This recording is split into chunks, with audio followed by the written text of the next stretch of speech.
میرے بھائیوں، محبت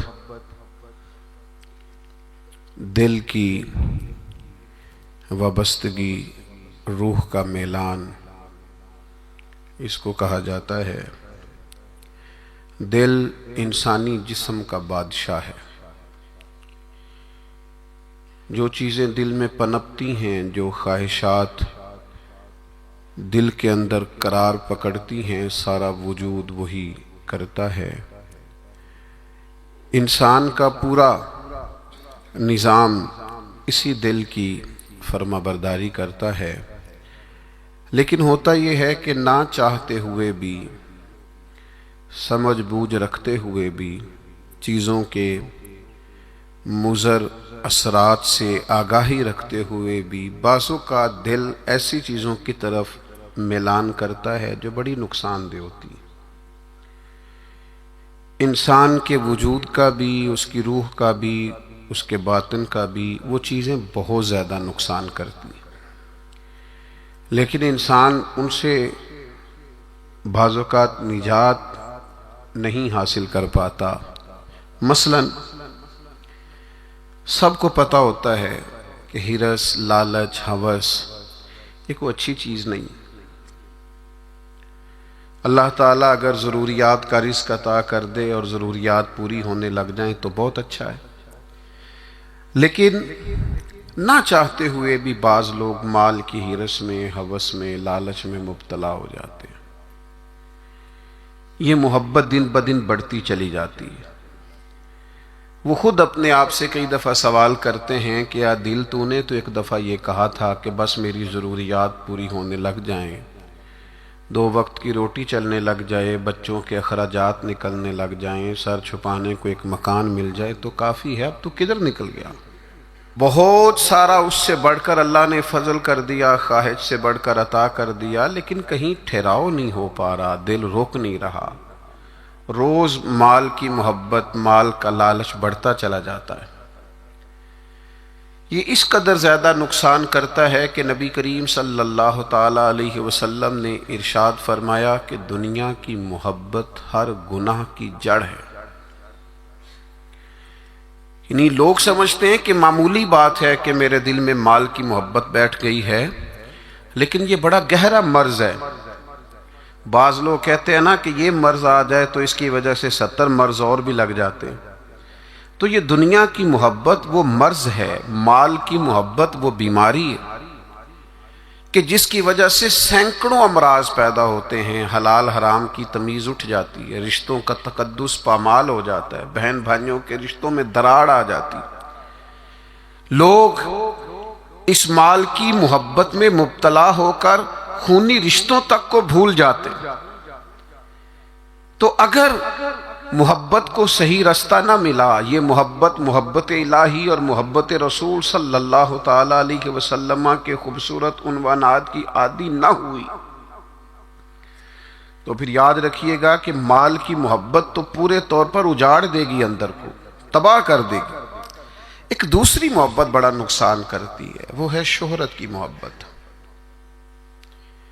میں چاہا جاؤں، میری شہرت ہو جائے، لوگ مجھے جانیں، کوئی ایسا طریقہ اپناؤں جس کی وجہ سے دنیا کے اندر فیمس ہو جاؤں، لوگ میرا نام لینے لگیں۔ آپ یقین کریں، سوشل میڈیا کے اوپر بڑے بڑے وزادار، بڑے بڑے باریش لوگ، بڑے بڑے اچھے اور اچھی قد و قامت اور اچھا نام رکھنے والے لوگ فقط مشہور ہونے کے لیے وہ حرکتیں کرتے پھرتے ہیں کہ کوئی بھی سنجیدہ آدمی دیکھے تو شرم سے اس کی نظر جھک جاتی۔ یہ شہرت، اس کا لالچ، یہ شہرت کی طلب اور شہرت حاصل کرنے کے لیے ایسے خطرناک طریقوں کا حصول، شہرت حاصل کرنے کے لیے ایسے کمزور اور ایسے اخلاق سے گرے ہوئے رویے کا انداز تباہ کر دیا اس نے دنیا کو، اجاڑ کے رکھ دیا ہے لوگوں کو۔ آپ یقین کریں، اچھے بھلے سمجھدار لوگ تھے، اچھے بھلے معاملہ فہم لوگ تھے، الجھ گئے ہیں، ذہن بن گیا ہے کہ بس جو کچھ ہے وہ یہی شہرت ہی ہے۔ او میرے بھائیو سنو، حضرت مولا علی شیر خدا فرماتے ہیں، مصنف ابن ابی شیبہ میں موجود ہے، حضرت مولا کائنات فرماتے ہیں اسے مبارک ہو جسے تھوڑے لوگ جانتے ہیں، وہ قابل مبارکباد ہے جس کا تعارف کم لوگوں میں، زیادہ لوگوں میں جس کی شناخت نہیں ہے۔ میرے بھائی، آپ کبھی ان لوگوں سے پوچھ کر تو دیکھو، ان سے کبھی ملاقات تو کرو جو بڑے مشہور ہو گئے، کبھی ان کی تنہائی میں ان کے پاس تو بیٹھو، ان سے پوچھو تو صحیح، اس شہرت کے سبب سے انہیں کچھ ایسے کام بھی کرنا پڑتے ہیں جو وہ کرنا نہیں چاہتے، انہیں کچھ ایسے رستوں سے بھی گزرنا پڑتا ہے جہاں سے گزرنے کا کبھی انہوں نے سوچا بھی نہ تھا۔ وہ تو چاہتے تھے کہ کوئی تنہائی ہوتی، قرآن مجید کا نسخہ ہوتا، 500 دانے والی تسبیح ہوتی، کہیں مصلے کا نور ہوتا، دل میں ہو یاد تیری گوشہ تنہائی ہو، پھر تو خلوت میں عجب انجمن آرائی ہو۔ دل چاہتا تھا، لیکن یہ شہرت، اس کی طلب، ہاں ایک بات ہے، اگر آپ شہرت چاہتے ہیں، معروف ہونا چاہتے ہیں، مشہور ہونا چاہتے ہیں، بہت سارے لوگوں میں چاہتے ہیں کہ آپ کا نام سنہری حروف سے ہو اور زیادہ لوگ آپ کو جانے پہچانے، تو قرآن مجید نے نسخہ دیا ہے، فرمایا ان الذین آمنوا وعملوا الصالحات سیجعل لهم الرحمن ودا، جو ایمان لانے کے بعد نیک عمل کرے گا رب لوگوں کے دلوں میں محبت پیدا فرما دے گا، رحمان ایسا ماحول بنا دے گا کہ ان لوگوں کے دلوں میں، اللہ تعالیٰ لوگوں کے دلوں میں اس بندے کی محبت پیدا کر دے گا۔ ایک اور محبت ہوتی ہے، اولاد کی محبت، بڑی اچھی محبت ہے، ہونی چاہیے، لیکن اگر یہی اولاد شریعت کے راستے میں آنے لگے، اگر یہی اولاد اس طرح کا رویہ اختیار ہونے لگے کہ آپ کو اس کی خاطر حلال حرام کی تمیز بھولنا پڑے، یا اولاد کہیں رکاوٹ بنے شریعت کی راہ میں، تو پھر قرآن مجید نے کہا انما اموالکم و اولادکم فتنہ، پھر یہ تمہارے لیے آزمائش ہے، پھر تمہیں تھوڑا غور کرنا پڑے گا، تمہیں پھر دیکھنا پڑے گا، پھر تمہیں توجہ کرنی پڑے گی کہ کہیں اللہ رسول کے راستے میں تو نہیں آ رہی۔ حضرت ابوبکر صدیق رضی اللہ تعالیٰ عنہ کے بیٹے نے ایک دفعہ کہا تھا کہ ابا جی، مسلمان ہونے سے پہلے جب بدر کے دن میں کفار کی طرف سے لڑتے ہوئے آ رہا تھا تو آپ میری تلوار کی زد میں آ گئے تھے، میں آپ کو قتل کر سکتا تھا پر میں نے باپ سمجھ کر کے چھوڑ دیا۔ تو سیدنا ابو بکر صدیق فرمانے لگے بیٹا تو ابھی کلمہ نہیں پڑھتا تھا، تو نے مجھے باپ سمجھ کے چھوڑ دیا، اگر تو بدر والے دن میری تلوار کے نیچے آتا تو میں تجھے کبھی بیٹا سمجھ کے معاف نہ کرتا، دین کا مخالف سمجھ کے قتل کر دیتا۔ اس لیے کہ جو اولاد شریعت کے راستے میں آئے گی، دین کے راستے میں آئے گی، پیغام حق کے راستے میں آئے گی، اسے اولاد سمجھ کر درگزر تھوڑا کیا جائے گا۔ میرے عزیزو، وطن کی محبت بھی کبھی غالب آتی ہے، علاقے کی محبت بھی کبھی غالب آتی ہے۔ انسان جہاں پیدا ہوتا ہے، جہاں جوان ہوتا ہے، جہاں وقت گزارتا ہے، جہاں اس کے احباب ہوتے ہیں، جہاں اس کی دوستیاں ہوتی ہیں، جہاں اس کے تعلقات ہوتے ہیں، وہ محبت بھی کبھی غالب آتی ہے۔ لیکن یاد رکھنا، سارا کچھ ہی مکہ مکرمہ میں موجود تھا، وہیں پیدا ہوئے تھے صحابہ، وہیں دوستیاں تھیں، تعلق تھے، رشتہ داریاں تھیں، لیکن جب پتہ چلا نا کہ محبوب کو مدینہ پسند ہے تو پھر کسی نے بھی وطن سے پیار نہیں کیا، محمد عربی کے شہر سے محبت فرمائی ہے۔ آپ ان ساری محبتوں کو گنتے جائیں، وہ دولت کی ہو، وہ شہرت کی ہو، وہ اقتدار کی ہو، وہ اولاد کی ہو، وہ محبت آپ کے لیے وطن کی محبت ہو، یہ ساری محبتیں قربان کی جائیں گی۔ لیکن اگر کسی محبت کو حاصل کیا جائے گا تو وہ اللہ رسول کی محبت ہے۔ میں آپ کی خدمت میں عرض کروں وہ محبت کس طرح حاصل کرنی ہے؟ دل و جان سے نہ رب رسول کا ہر فیصلہ قبول کرنا ہے۔ یہ ذرا غور کیجئے گا، یہ تھوڑا سمجھنے والا عنوان ہے۔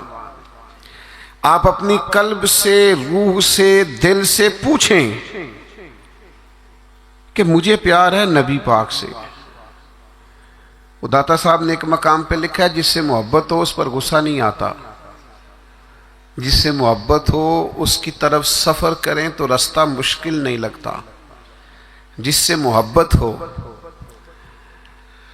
وہ کوئی حکم دے تو وہ حکم پورا کرنے میں انسان کوئی رکاوٹ محسوس نہیں کرتا۔ یہ جو محبت ہوتی ہے نا، محبت یہ رستے آسان کر دیتی ہے، حکم ماننا آسان کر دیتی ہے۔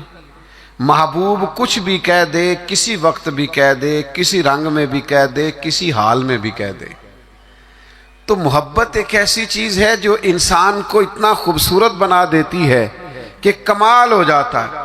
جب ایک انصاری نے نا نبی کریم علیہ السلام کا فیصلہ پورے طور پر نہیں نہ مانا، حضور نے ایک فیصلہ کیا، ایک انصاری تھے تو انہوں نے وہ فیصلہ پورے طور پر تسلیم نہیں کیا۔ اللہ تعالیٰ نے نا قرآن مجید میں ایک انوکھا انداز اختیار کیا، اور اس انداز کی قرآن مجید میں یہ واحد آیت ہے۔ اللہ کریم نے ارشاد فرمایا فلا وربک، محبوب مجھے تیرے رب کی قسم۔ اللہ کرے آپ کو سمجھ آئی ہو، قرآن مجید کی لذت آئی ہو۔ ذرا یہ انداز دیکھیے، یہ نہیں فرمایا کہ مجھے میری قسم ہو یا تیری قسم ہو، فلا وربک، محبوب مجھے تیرے رب کی قسم۔ رب آکھے اے سونیا محبوبہ تیرے سو ناز اٹھے نہ ہاں، لوکی میریاں قسماں چاندے نے، میں تیریاں قسماں چانا ہاں۔ فلا وربک، محبوب مجھے تیرے رب کی قسم، لا یؤمنون حتی یحکموک فیما شجر بینہم، محبوب یہ اتنی دیر تک مومن نہیں ہو سکتے جب کہ ہر معاملے میں تیرا فیصلہ قبول نہ کریں، اور پھر کیا کریں؟ ثم لا یجدوا فی انفسہم حرجا مما قضیت ویسلموا تسلیما، اور پھر اپنے دل میں اس فیصلے کے بارے میں ذرا سا بوجھ بھی محسوس نہ کریں، پورے طور پر اپنی گردن جھکا دیں محبوب تیرے فیصلوں پر۔ جب تک یہ والا رویہ اختیار نہیں نہ کرتے کہ تیرا ہر فیصلہ قبول ہو، تیری ہر بات قبول ہو، تیرا ہر رنگ قبول ہو، جب تک یہ تسلیم نہیں کرتے اتنی دیر تک رب ان کا ایمان قبول نہیں فرماتا۔ جب تک پورے طور پر قبول نہیں نہ ہوتے فیصلے۔ اچھا میں آپ کی خدمت میں ایک بات عرض کروں،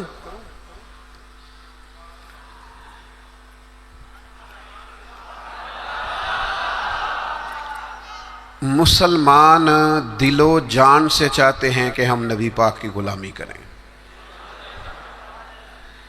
مسلمانوں کی روح چاہتی ہے کہ ہم ہر وقت اپنے نبی کی بات مانیں۔ میں نے ایسے لوگوں کو دیکھا ہے جو بظاہر دین سے بڑے دور نظر آتے، جن کے بارے میں لوگوں کا خیال ہے کہ شاید بڑے گناہگار ہیں، نوجوان ہیں، دنیا دار ہیں، کچھ ایسے محکموں سے وابستہ ہیں جن کے بارے میں بعض اوقات بعض لوگ خیال کرتے ہیں کہ شاید یہ بالکل دین سے دور ہے۔ لیکن میں نے ہر قسم کے لوگوں میں وقت گزارا ہے، نوجوانوں کے ساتھ سفر کیے ہیں، ان کے بیچ بیٹھ کر ٹائم گزارا ہے۔ میں آپ کو سچ کہتا ہوں، تجربے کے بعد کہتا ہوں، سمجھ بوجھ کے کہتا ہوں، کلین شیو والے نوجوانوں کی آنکھوں میں حضور کی محبت کے لیے آئے ہوئے آنسو دیکھ کے کہتا ہوں، چڑھتی جوانیاں جو مدینے کے لیے تڑپتی ہیں، ان جوانیوں کے دامن سے پھوٹنے والی ضیائیں دیکھ کر کہتا ہوں، چاہتے ہیں مسلمان حضور کی غلامی کریں، صرف مسئلہ پتہ کتنا ہے؟ بارش کا پہلا قطرہ نہیں بنتے، قدم نہیں اٹھاتے، فیصلہ نہیں کرتے، اپنے اندر وہ جو ولولہ ہے، وہ جو شوق ہے، اس کو نہ عملی جامہ نہیں پہناتے۔ آپ کے اندر تڑپ ہے، بس آپ شروع کریں، چھوڑیں آپ کسی سے پوچھنا کیوں ہے، بس شروع کر دیں درود و سلام پڑھنا، چھوڑیں ماحول کو کیا دیکھنا ہے۔ اگر آپ کو پتہ چل گیا ہے کہ محبوب کو داڑھی والا چہرہ پسند ہے تو پھر کسی کو پسند ہو نہ ہو، رنگے چمن پسند نہ پھولوں کی بو پسند، ہم کو ہے وہ پسند جسے آئے تو پسند۔ پھر فیصلہ کریں، پھر توجہ کریں۔ نبی پاک علیہ الصلوۃ والسلام کبھی اشارتاً بھی کوئی بات کرتے نا۔ اچھا، میں بہت سارے صوفیاء کو جب پڑھتا ہوں نا، اور بالخصوص عاشقوں کی داستانیں پڑھتا ہوں، تو جو رنگ عاشقوں نے پیش کیا ہے نا، وہ کسی اور کے بس کی بات ہی نہیں۔ یہ جو عشاق ہوتے ہیں نا، عشاق، ان کے نا ذرا انداز ہی تھوڑے نرالے ہوتے ہیں، الٹی ہی چال چلتے ہیں دیوان گانے عشق، یہ آنکھوں کو بند کرتے ہیں پر دیدار کے لیے۔ الٹی ہی چال چلتے ہیں دیوان گانے عشق، آنکھوں کو بند کرتے ہیں پر کس کے لیے؟ دیدار کے لیے۔ باقی ایک پنجابی شاعر نے بھی کہا ہے، میرا کوئی ضروری نہیں آپ سارے شعراء سے اتفاق ہی کریں، لیکن اس نے کہا ہے عقل اتنی بری چیز نہیں، پر اس نے کہا ہے عشق دے چلے ہی نمبر لے گئے۔ میں نے نہیں کہا، کسی کی بات سنا رہا ہوں، وہ کہتا ہے عشق دے چلے ہی نمبر لے گئے، عقل منداں تے ایویں ہی، عقل منداں تے ایویں ہی عمراں گالیاں، عشق دے چلے ہی وہ نمبر لے گئے۔ اور اقبال بھی کہتے ہیں بے خطر کود پڑا آتش نمرود میں عشق، اتنی بڑی آگ، اوپر سے پرندہ بھی گرے تو جل جائے، لیکن جناب ابراہیم نے 1 منٹ نہیں لگایا سوچنے پر، بے خطر کود پڑا آتش نمرود میں عشق، عقل تھی محو تماشائے لبے بام ابھی، اور پختہ ہوتی ہے اگر مصلحت اندیش و عقل، عشق ہو مصلحت اندیش تو ہے خام ابھی۔ سوچ سمجھ کے چلے نا، عقل تو پختہ ہوتی ہے، پکی ہوتی ہے، تو عشق سوچ سمجھ کے چلے تو ابھی کچا ہے، عشق سوچ سمجھ کے فیصلہ کرے تو ابھی پلپلا ہے، ابھی رستے میں ہے۔ عقل آخدی چگے نو سام کے رکھ، اپنا آپ سمیٹنا چاہیے، تے عشق آخدہ چگے دا کی کرنا ہے، چگا بال کے سیکنا چاہیے۔ یہ جو لوگ ہوتے ہیں نا محبت والے، ان کے نرالے انداز ہوتے ہیں۔ حضرت جناب سیدنا عبداللہ ابن رواحہ رضی اللہ تعالیٰ عنہ جمعہ پڑھنے آئے مسجد نبوی میں، حضور نے کسی صحابی سے فرمایا بیٹھ جاؤ۔ یہ دوران گفتگو کبھی کبھی نظم و ضبط ٹھیک کرنے کے لیے کسی کو متوجہ کرنا پڑتا ہے، کبھی کبھی میں بھی پیار سے کہہ دیتا ہوں موبائل والے بھائی، یہ کہنا پڑ جاتا ہے، پھر کسی دفعہ اثر بھی ہوتا ہے کہ یار کوئی مطلب ناراض ہی نہ ہو جائے، یہ کہنا پڑ جاتا ہے۔ تو اب میں تو اس لیے کہتا ہوں کہ موبائل والے بھائی کہوں گا تو کوئی ناراض نہیں ہوگا، اس لیے کہ سارے ہی موبائل والے بھائی کے، اس میں ناراضگی والی یہ کسے باشد ہے، سارے ہی موبائل والے بھائی ہیں، کوئی انشاءاللہ بگڑے گا۔ بہرحال آپ توجہ کریں میری بات پر، تو کبھی کبھی نظم و ضبط ٹھیک کرنے کے لیے کہنا پڑتا ہے، تو حضور نے فرمایا بیٹھ جاؤ، کہہ دیا کسی کو۔ حضرت عبداللہ بن رواحہ رضی اللہ تعالیٰ عنہ مسجد نبوی شریف کے دروازے پہ تھے، ان کے کانوں میں آواز گئی، وہیں بیٹھ گئے۔ نبی پاک صلی اللہ تعالیٰ علیہ وآلہ وسلم نے نماز کے بعد فرمایا عبداللہ وہیں بیٹھ گئے، حضور آپ نے کہا نہیں تھا۔ تو جو نبی پاک علیہ السلام نے اس پر تبصرہ کیا ہے نا، اسے ابن حجر اسقلانی نے لکھا ہے، حضور نے کسی سے کہا بیٹھ جاؤ، حضور نے کسی سے کہا بیٹھ جاؤ، پر محبت رسول کا عالم دیکھو، حضرت عبداللہ ابن رواحہ دروازے پر بیٹھ گئے، چونکہ حضور نے نام نہیں نہ لیا، وہ وہیں بیٹھ گئے۔ تو حضور علیہ الصلوۃ والسلام نے کیا تبصرہ کیا؟ اللہ کے محبوب فرمانے لگے اللہ تعالیٰ تمہاری اللہ رسول کی فرما برداری کی ہرس میں اللہ اور اضافہ کر دے۔ یہ جو تمہارے اندر ہرس ہے نا کہ میں نے رب رسول کی فرما برداری کرنی ہے، عبداللہ میری دعا ہے اللہ اس ہرس میں اضافہ کر دے۔ ہرس بڑے ہیں، انسان بڑی چیزوں کا حریص ہے، پر حضور فرما رہے ہیں میرے صحابہ رب رسول کی فرما برداری کے حریص ہیں۔ یہ حرص کرتے ہیں کہ زیادہ سے زیادہ غلامی ہو، زیادہ سے زیادہ فرما برداری کر، زیادہ سے زیادہ محبوب کے نقش قدم چلیں۔ میرے دوستو، اسی طرح ایک صحابی اور تھے، حضور نے فرمایا بیٹھ جا، تو مسجد کے باہر ہی بیٹھ گئے۔ ان کا نام تھا آس۔ تو حضور نے فرمایا کہاں تھے بھائی، نماز میں نظر نہیں آئے۔ یا رسول اللہ وہ آپ نے فرمایا نہیں تھا بیٹھ جاؤ۔ اچھا حضور نے کسی اور سے کہا، پر سانو قید سجن دا گہنا ہے۔ حضور نے کسی اور سے کہا، وہ دروازے کے باہر بیٹھ گئے۔ تو نبی کریم صلی اللہ تعالی علیہ وسلم نے فرمایا آس کہاں تھے؟ حضور میں دروازے کے باہر بیٹھ گیا۔ تو حضور مسکرائے، فرمایا تم آس نہیں ہو، تم تو مطیع ہو، تم تو فرما بردار ہو۔ آج سے تمہارا نام مطیع ہے، فرما برداری کرنے والا ہے۔ تم ایسے فرما بردار ہو کہ میں کسی اور کو اشارہ کروں۔ تم اتنے محبت کرنے والے ہو، تم سمجھتے ہو میرے محبوب کی بات ہے نا، تو مجھے بھی آگے بڑھ کے قبول کرنی چاہیے۔ میرے عزیزو، میں نے کہا ہم چاہتے ہیں حضور کی محبت کے مطابق عمل کریں، لوٹ آئیں، لیکن ہم نا بارش کا پہلا قطرہ نہیں بنتے، فیصلہ نہیں کرتے۔ آگے بڑھوں؟ ہمارے ضمیر جاگ گئے ہیں، پتہ ہمیں چل گیا ہے کہ حال نہ جمہوریت، نہ ڈکٹیٹرشپ، نہ صدارتی نظام، نہ فلانا نظام۔ پتہ ہمیں چل گیا ہے کہ جینے کی طرف دیکھ، نہ مرنے کی طرف دیکھ، جب چوٹ لگے دل پر تو مدینے کی طرف دیکھ۔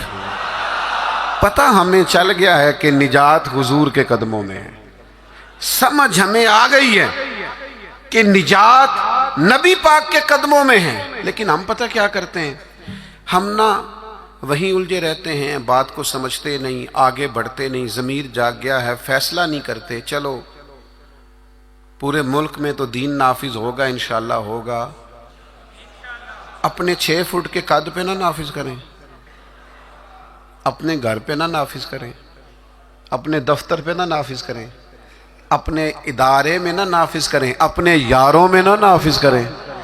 یہاں سے تو شروع کریں نا، یہاں سے تو آغاز کریں۔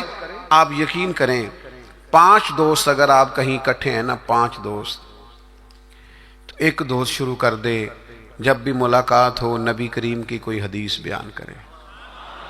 ایک دوست کہنا شروع کر دے یار آؤ نا نماز پڑھنے چلیں۔ ایک، دیکھو میں نے 5 میں سے ایک کہا ہے۔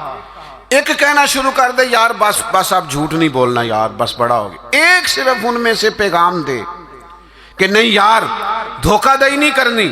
ایک ان میں سے کہے کہ یار تھوڑا سا نا وقت اب ماں باپ کے لیے بھی نکالنا ہے، اب گھر والوں کے لیے بھی تھوڑا وقت دینا۔ ایک، میں ذمہ داری سے کہتا ہوں، وہ باقی 4 سامنے شاید مذاق اڑائیں، سامنے شاید کہیں بیٹھ جا تو اتنا نیک پتہ ہے ہمیں تیرا، لیکن میں سچ کہتا ہوں وہ سامنے آپ پر تنقید کریں گے، لیکن دل ان کا گواہی دے گا یار کہہ تو ٹھیک ہی رہا ہے۔ یہ دین کے اندر، یہ نبی پاک کی محبت کے پیغام کے اندر اللہ نے نا جاذبیت بڑی رکھی ہے، اس میں کشش بڑی رکھی ہے، اسلام کے اندر لچک بڑی رکھی ہے۔ اسلام کی فطرت میں قدرت نے لچک دی ہے، اتنا ہی یہ ابھرے گا جتنا کہ دبا دو گے۔ اس کے اندر سے ہمیشہ ضیاء پھوٹتی ہے، روشنی نکلتی ہے۔ آپ حضور کا پیغام دے دیں، مزاج بنائیں، کہہ دیں، آپ یقین کریں بڑا لطف آئے گا، بڑا مزہ آئے گا۔ اس کے اندر بڑا کرم ہوتا ہوا آپ کو دکھائی دے گا۔ آپ محسوس کریں گے کہ میرے کہہ دینے سے انقلاب آ گیا، بہتری آ گئی۔ آپ اس پیغام، اور یہ سب کے لیے بنائیں آپ، یہ کسی کے حق میں بھی کوئی بھی سامنے ہو، آپ کا نعرہ ہمیشہ محبت رسول کا ہونا چاہیے. وہ دوستوں کی محفل ہو، گھر میں ہو، دفتر میں ہو. بات ایک صحابی تھے حضرت برا بن مالک، نوجوان تھے. اچھا، جس طرح سیر کرنے کا مزہ جوانی میں ہے نا، کپڑے پہننے کا لطف جوانی میں ہے، سفر کرنے کا ذائقہ جوانی میں ہے. چلو مجھے کہہ لینے دو، کھانے پینے کا لطف بھی جوانی میں ہے. جس طرح دوستوں کے ساتھ آنے جانے، بیٹھنے، گپ شپ کرنے کا لطف جوانی میں ہے. او میرے بھائیوں، حضور سے عشق کرنے کا مزہ بھی جوانی میں ہے. یہ کبھی جوانی میں لگ جائے نا، عشق لگا سی کھیڈاں کھیڑ دینوں. کوئی نہیں سمجھ آئی آپ کو؟ اگر آئی ہوتی نا تو یقین کرو آپ کو سمجھ آ جاتی. اگر یہ سمجھ آئی ہوتی تو آپ کو سمجھ آ جاتی. عشق لگا سی کھیڈاں کھیڑ دینوں، تے مینوں کھیڈاں بھل گئیاں. میں تے کجل پایا سی یار دے ویکھنے نوں، پھر میں او دی یاد چی روندیاں ڈل گئیاں. حیدر شاہ اس گلی کدے نہ رول دی، پر ہن تے رول دی رول گئیاں. مجھے کچھ دوست کہتے ہیں کئی دفعہ، آپ تھکتے نہیں؟ کبھی آپ بلوچستان میں ہوتے ہیں، کبھی آپ سندھ میں ہوتے ہیں، اگلے دن پتہ چلتا ہے کہ آپ لاہور کی کسی تقریب میں شریک تھے. پھر کچھ دنوں کے بعد ہمیں خبر آتی ہے کہ یہ تو بہاولپور پہنچ گئے. تو آپ تھکتے نہیں؟ تو میں کہتا ہوں کہ کبھی عرش پر، کبھی فرش پر، کبھی در بدر، کبھی ان کے در. غم عاشقی تیرا شکریہ میں کہاں سے گزر گیا، اور عدم سے لائی ہے ہستی میں آرزو رسول. کہاں لیے پھرتی ہے جستجو رسول. پر ایک شوق ہے ان سارے سفروں کا، ان ساری صحبتوں کا. میں اب آ کے یہ کیفیت ہوئی ہے کہ کبھی کمر درد کرتی ہے، کبھی پٹھوں میں تکلیف ہوتی ہے، کسی وقت آنکھوں میں تکلیف ہو جاتی ہے. تو یہ سارے سفر، یہ ساری جد و جہد، کسی وقت عرض کرتا ہوں محبوب کی بارگاہ میں کہ عدم سے لائی ہے ہستی میں آرزو رسول. ہمیں کہاں لیے پھرتی ہے جستجو رسول. بس اتنی آرزو ہے کہ عجب نظارہ ہو میدان حشر میں بے دم، کہ سب ہوں پیش خدا اور میں روبرو رسول. اتنا سا دل کرتا ہے کہ عجب نظارہ ہو میدان حشر میں بے دم، سب ہوں. ایک صحابی ہیں حضرت برا بن مالک رضی اللہ تعالی، چڑھتی جوانی اور عشق رسول بھی پورا جوبن پہ. ان کے قد کاٹ کا بھی پورا باکپن اور محبت رسول کے دریا بھی پورے کا پورا ان کے سینے میں موجزن. تو حضور کا مجھے یوں لگتا ہے کہ ارادہ کرم ہوا کہ لوگوں کو بتاؤں بھلا یہ مجھ سے کتنی محبت کرتا ہے. نبی کریم علیہ السلام نے فرمایا میں کوئی حکم دوں تو پورا کرو گے؟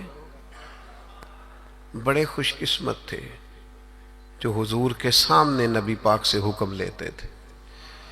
فرمایا برا میں کوئی حکم دوں تو پورا کرو گے؟ عرض کی حضور حکم کریں تو صحیح. تو محبوب نے مسکرا کے فرمایا جاؤ اپنے باپ کی گردن کاٹ کے لاؤ. تلوار تھامی اور دوڑ پڑے، بھاگے. کریم محبوب فرمانے لگے جاؤ اسے پکڑ لو ورنہ یہ سچ مچ باپ کی گردن لے آئے گا. ان کو صحابہ پکڑ کے لائے تو محبوب فرمانے لگے وہ تو ایک بات گویا آزمانے کو کی تھی، میں کوئی رشتے توڑنے تو نہیں آیا دنیا میں تو رشتے جوڑنے آیا. ان کی محبت رسول کا یہ لیول تھا کہ آپ حکم کریں تو میں باپ کی گردن لانے کو تیار ہوں. گویا میں ہر رشتے، ہر ناطے کی قربانی پیش کرنے کو تیار ہوں. یا رسول اللہ مجھے صرف آپ چاہیے. ان کی محبت کا یہ لیول تھا. اور اس لیول پر انہیں اجر کیا ملا؟ جب وہ بیمار ہوئے تو محبوب تیمارداری کے لیے گئے. میں نے سنا ہے وہ بن سنور کر میری عیادت کو آ رہے ہیں. میں سوچتا ہوں کہ کیا بنے گا، وہ آ رہے ہیں میں جا رہا ہوں۔ حضور تیمارداری کے لیے تشریف لائے، اللہ کے حبیب صلی اللہ تعالی علیہ وسلم نے ان کی حالت دیکھی تو ایک دعا فرمائی۔ محبوب فرمانے لگے اے اللہ، دیکھیں اس دعا کا حسن دیکھیں، فرمایا اے اللہ جب برا بن مالک سے تیری ملاقات ہونا تو اس سے مسکرا کے ملنا جو تیری شان کے لائق ہے۔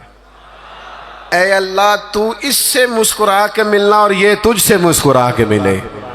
اور سنو میرے بھائیو، اس حدیث پاک کا نتیجہ سنو، اس کا نتیجہ علماء فرماتے ہیں یہ نکلتا ہے کہ جو مصطفیٰ کریم سے رج کے محبت کرے گا، کھل کے محبت کرے گا، ہر رشتے سے بڑھ کر حضور سے محبت کرے گا، اس کے اجر کے لیے حضور نے دعا فرمائی ہے جب قیامت میں اللہ کے حضور حاضر ہوگا تو رب اس سے مسکرا کے ملاقات کرے گا جو اس کی شان کے لائق، اور بندہ بھی رب سے مسکرا کے ملے گا۔ میرے عزیز یاد رکھیے گا کہ اپنی زندگی کے اندر حضور کی محبت ہمیشہ اپنا لیں۔ اچھا بعض اوقات نا نبی پاک علیہ السلام کی محبت کے لیے مشکل فیصلے بھی کرنے پڑیں گے، کٹھن رستوں سے بھی گزرنا پڑے گا۔ آپ کو سارا قبیلہ منع کرے گا، ساری برادری روکے گی، مجھے کہہ لینے دو، خاندان میں والدین بھی منع کریں گے۔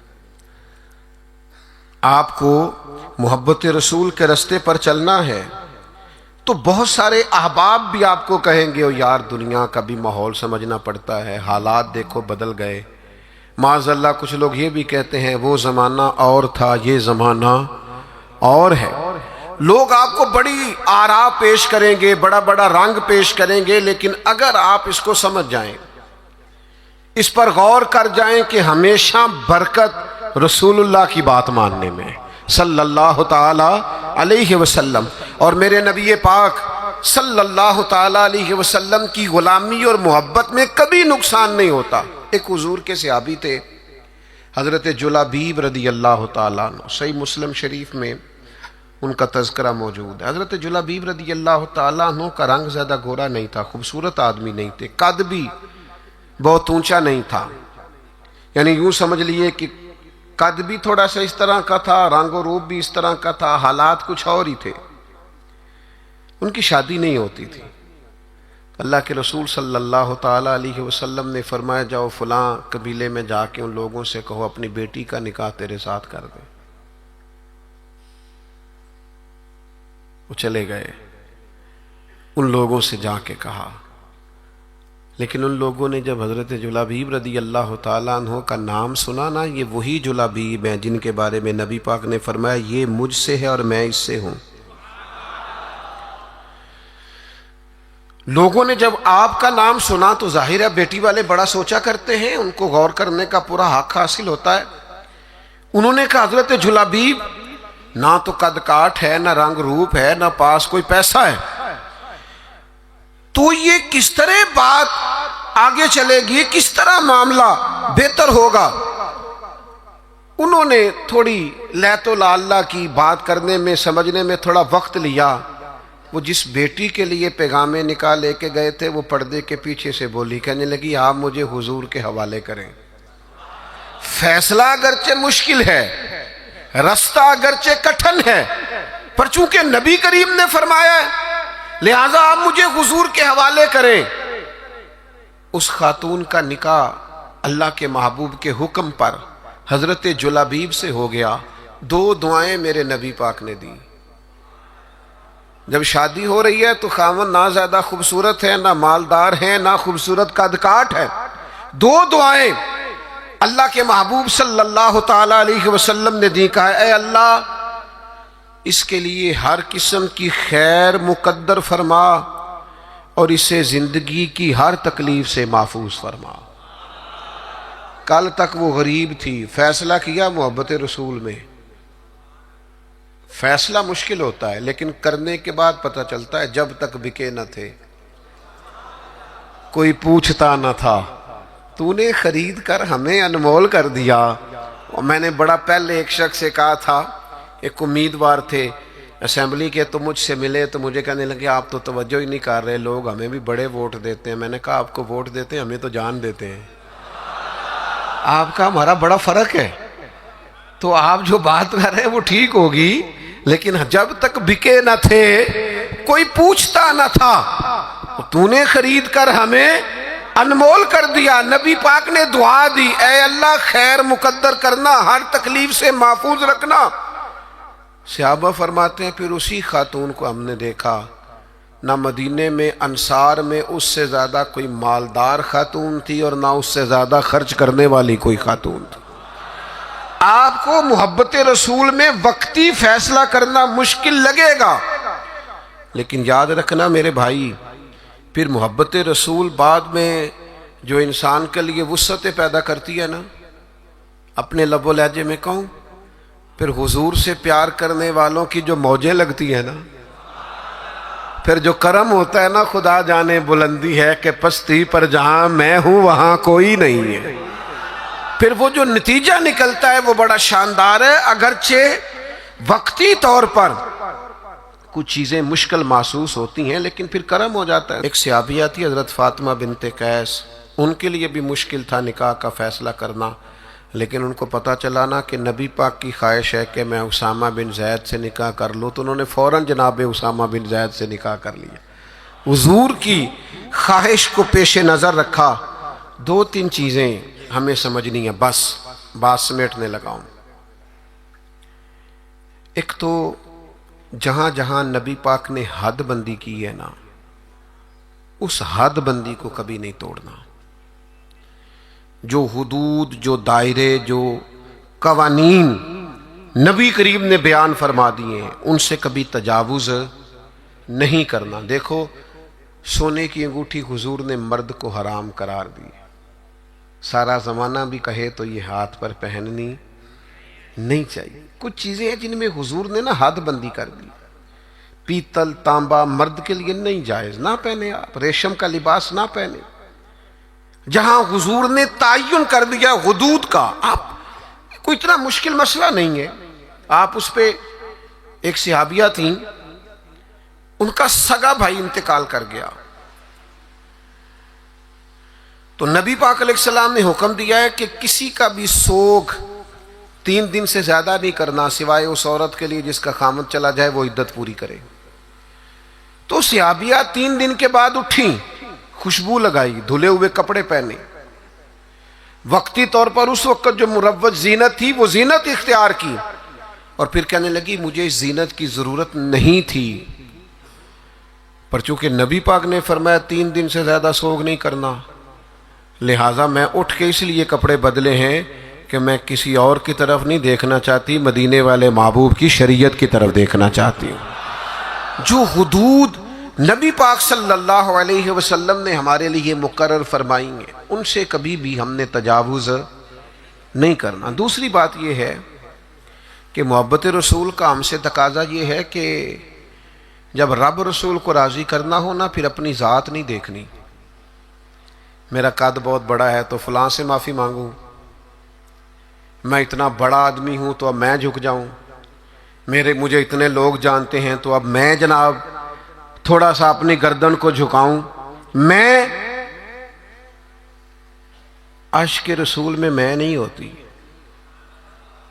عاشقان رسول کے اندر کسی قسم کی انا پرستی، عاشق لوگ تے رملے کملے، وہ تو بیچارے سیدھے سادے لوگ ہوتے ہیں، ان کے تو مزاج کے اندر فقیری ہوتی ہے، سادگی ہوتی ہے۔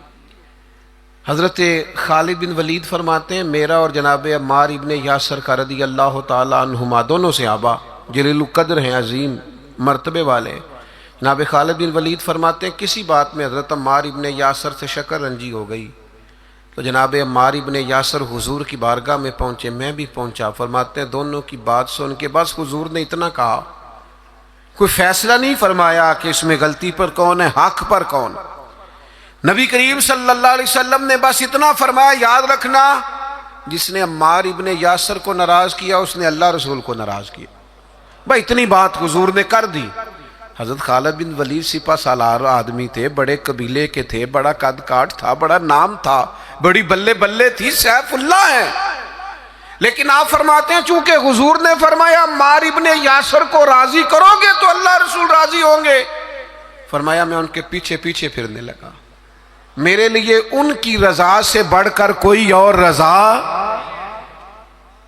اور کوئی رضا حیدر شاہ اس گلی کدے نہ رول دی، پر ہن تے رول گئیاں جب نبی پاک نے فرمایا ہے کہ یہ رضا. دیکھیں نا، حضور نے حضرت اسامہ بن زید کو لشکر کا امیر بنایا تھا، حضور کا وصال ظاہری ہوا تو حضرت ابو بکر صدیق کو لوگوں نے مشورہ دیا کہ آپ اس نوجوان کو، یہ بالکل جوان ہے ابھی، بڑے بڑے کبار صحابہ موجود ہیں، کسی اور کو بنا دیں. فرمایا اسے پیچھے کروں جسے مدینے والے محبوب نے آگے لگایا ہے، بلکہ ان کو گھوڑے پہ سوار کر کے خود اسی گھوڑے کی لگام پکڑ کے جناب صدیق اکبر امیر المومنین پیدل چل رہے ہیں. تو اسامہ بن زید نے کہا امیر المومنین آپ اوپر آئیے. فرمایا تو اوپر ہی رہ جسے حضور نے امیر مقرر فرما دیا ہے. تو میرے بھائی آپ پھر یہ نہ محسوس کرے کہ میں بڑا چودھری ہوں، میرا بڑا قد کاٹ ہے، پھر ہم نے اپنا قد نہیں دیکھنا، محبوب پاک کی نظر عنایت کو دیکھنا ہے، حضور کی رضا کو دیکھنا ہے. یاد رکھیے گا ایک تیسری بات، ایک حدود کو نہیں توڑنا، ایک حضور کی رضا حاصل کرنے کے لیے اپنی انا نہیں سامنے آنے دینی. ایک تیسری بات اور، طرز زندگی سادہ اختیار کرنا ہے اگر حضور سے پیار کرنا ہے تو. بڑی ضروری بات ہے، بڑی ضروری. آپ سادہ غذا کھائیں، سادہ نشست، سادہ لباس، سادہ انداز گفتگو، لوگوں سے بلا تکلف ملاقات، آپ کے لب و لہجے میں کسی قسم کی تصنع نہ ہو، بناوٹ نہ ہو، تکلف نہ ہو.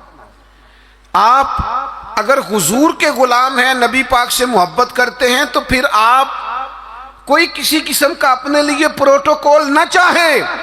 صحابی آئے تھے نا، عرض کی یا رسول اللہ میں آپ سے بڑا پیار کرتا ہوں. کیسا خوش بخت ہے، حضور کے سامنے اظہار محبت کر رہا ہے، میں بڑا پیار کرتا ہوں. تو حضور نے فرمایا سوچ کر کہو کیا کہہ رہے ہو. حضور بڑا پیار کرتا ہوں. فرمایا سوچ لے. حضور بڑا پیار کرتا ہوں. تیسری دفعہ محبوب نے فرمایا سوچ لے. حضور مجھے بڑا عشق ہے آپ سے. اللہ کے رسول نے فرمایا پھر تیاری کر لے، فقر تیری طرف دوڑ کے آئے گا، پھر تیری طرف غریبی آئے گی. جو مجھ سے پیار کرتا ہے اس کی طرف فقر آتا ہے. تو یہ یاد رکھیں کہ اسے صرف اور صرف پھولوں کی سیج نہ سمجھنا، اور فقر کی کئی قسمیں ہوتی ہیں، صرف پیسوں کی کمی فقر نہیں ہوتی. آپ کا طرز زندگی سادہ ہونا چاہیے، انداز فقیرانہ ہونا چاہیے، اٹھنا بیٹھنا سادہ ہونا چاہیے، چونکہ یہ سادگی میرے نبی کی پسند ہے. ایک روایت مجھے یاد آ رہی ہے، میرا دل کرتا ہے آپ کو سنا دوں. کبھی کبھی نا کچھ فرمائشیں بھی ہوتی ہیں، آپ کا نہیں مجھے پتا، میں اپنی اماں سے فرمائش کیا کرتا تھا کبھی کبھار کوئی چیز اپنی مرضی کی کھانے کے لیے. اماں جی کبھی ساگ بنا دیو نا، تو کبھی ان سے کہتے تھے اسپیشل والا گڑ کھانا ہے. یہ دیہاتی ماحول بڑا شاندار ہوتا ہے. آپ کو پتا ہے نبی پاک کو مکے سے حضرت حلیمہ کے گاؤں میں کیوں بھیجا گیا تھا؟ اس لیے کہ مکے کے لوگ چھوٹے بچوں کو وہاں بھیجتے تھے، کہتے تھے فضا بھی خالص ہے، زبان بھی خالص. دیہاتوں کی زبانیں خالص ہوتی ہیں. کبھی کبھی نا فرمائشیں ہوتی ہیں ماؤں سے. حضرت سلمہ مومنوں کی ماں جناب ام سلمہ، ایک دن نا ان کے 3 بیٹے روحانی بیٹے ان کی خدمت میں آئے. کون کون؟ آپ نام سن کے بھی بڑے خوش ہوں گے. حضرت جعفر طیار ہے نا، حضرت علی کے بھائی، ان کے بیٹے عبداللہ بن جعفر آئے. اور پھر ان کی خدمت میں حضرت عبداللہ ابن عباس جو نبی پاک کے چچا جناب عباس ہیں، ان کے بیٹے عبداللہ آئے. اور ان دونوں کے ساتھ مولا علی کے لخت جگر امام حسن بھی آئے. یہ 3 شہزادے عبداللہ بن جعفر، عبداللہ ابن عباس اور امام حسن بن علی، یہ تینوں آئے اور آ کے حضرت ام سلمہ سے کہنے لگے ہمارا آج وہ کھانا کھانے کو دل کرتا ہے جو نبی پاک کو بڑا پسند ہے. اماں جی ہماری ماؤں سے بندہ فرمائش کر لیتا ہے نا تو ہماری فرمائش ہے وہ والا کھانا بنائیں جو حضور کو پسند ہے. تو حضرت ام سلمہ نے ٹھنڈی آہ بھری، فرمایا بیٹا وہ بڑا ہی سادہ ہے، کھا لو گے؟ کہ اماں جی کھا لیں گے. تو جناب ام سلمہ نے نا تھوڑے سے جوں نکالے، پھر ان کو پیسا، پھر تھوڑا سا زیتون ڈال کے پکانا شروع کیا، پھر تھوڑا سا اس میں مسالہ ڈالا. فرماتے ہیں وہ سادے سے جوں زیتون میں سادے سے پکے. فرماتے ہیں وہ ہمارے سامنے رکھ کے حضرت ام سلمہ جب اٹھی تو آنکھوں میں آنسو آ گئے. فرمانے لگی اس طرح کے سادے کھانے مدینے والے محبوب کھایا کرتے تھے، اس طرح کے سادے کھانے محبوب تناول فرماتے تھے. یہ سادگی، یہ شائستگی، اس سادگی میں جو حسن، معرفت، کمال، یعنی اس طرح کی سادگی حضور اپناتے تھے کہ جب اس سادہ چہرہ نور کو حضرت جابر بن سمرہ جیسے لوگ دیکھتے تھے تو دیکھ کے کہتے تھے آج میں نے تجزیہ کرنا ہے کہ چاند زیادہ سونا ہے کہ آمنہ کا چاند زیادہ سونا ہے. لیکن فرماتے ہیں پھر میں اس نتیجے پہ پہنچا کہ چاند سے تشبیہ دینا یہ بھی کوئی انصاف ہے؟ چاند تو ہے داغدار اور مدنی کا چہرہ صاف ہے. آپ کی خدمت میں یہ عرض کرنا چاہتا ہوں کہ سادہ طرز زندگی اپنائیں. ہم سادے رہیں گے نا تو بہت سارے چولہے زیادہ جل جائیں گے. ہم سادے رہیں گے تو بہت سارے دوست کترائیں گے نہیں. ہمارے مہنگے کپڑے دیکھ کے کوئی پوچھے گا نہیں کنے دا لے آجے. تو تھوڑا سادہ زندگی اپنائیں اور ایک جو حضور نے حدود قائم کر دی ہیں ان حدود کا ضرور خیال کریں. ایک فیصلہ کریں حضور کی محبت میں. آپ فیصلہ کریں گے تو رستے آسان ہو جائیں گے. ایک ضروری بات، نبی پاک علیہ السلام نا بہن بھائیوں کے مابین محبت کے بڑے قائل ہیں.